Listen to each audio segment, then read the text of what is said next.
Hi everyone, my name is Monica Bouchardot, and I'm an American and I live in the French countryside near Chablis. I began learning French in middle school, or what you'd call collège. I continued in high school, or lycée, and was fortunate that my high school had an exchange program with Agnières-sur-Seine, which is a suburb outside of Paris. I stayed for 3 weeks with my French family and my correspondence family. His name is William. And then he came to the US and stayed 3 weeks with me and my family. So it was a wonderful cultural exchange. I continued my French studies at university or college in Boston. And I also added Italian to my languages, as my family on my dad's side is from Italy. So I thought it would be added value to me, and I really wanted to go to Italy.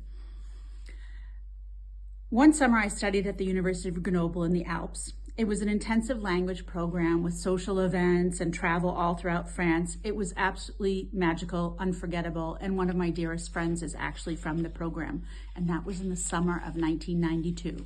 So that tells you how old I am, and some of my dearest friends are actually French. I graduated from college in Boston and then was accepted to be a Fulbright teaching assistant in Paris at a lycée, or a high school. I met Natalie, your instructor, that same year while in Paris. We've been friends and stayed in touch for over 30 years. We visited each other in the US, Canada, and in French. And we have a wonderful connection that we can switch between French and English when we communicate, whether we're talking to each other, seeing each other, or doing SMS or emails. As I mentioned, I've been traveling back and forth between the United States and France. I was doing this for about 35 years.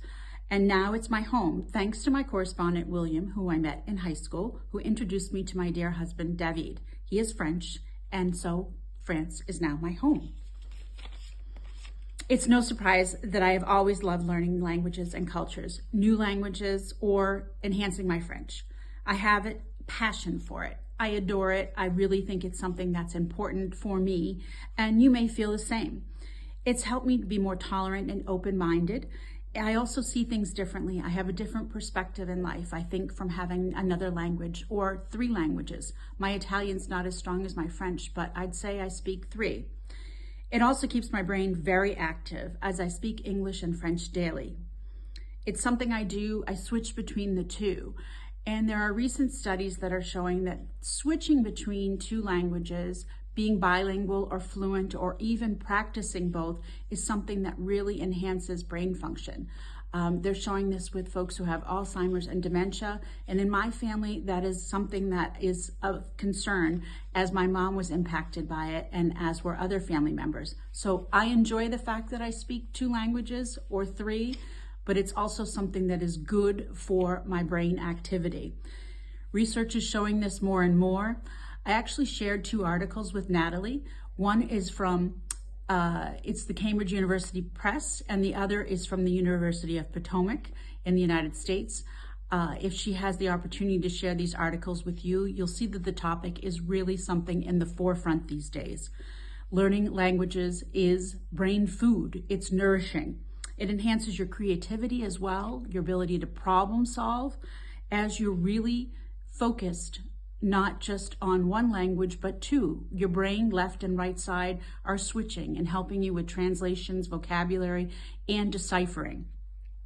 You're able to connect and communicate better with others and appreciate other cultures at the same time.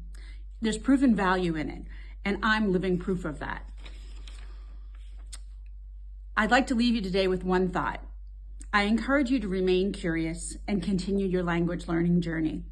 You never know where it may lead, and you can appreciate the benefits along the way. Thank you for your time.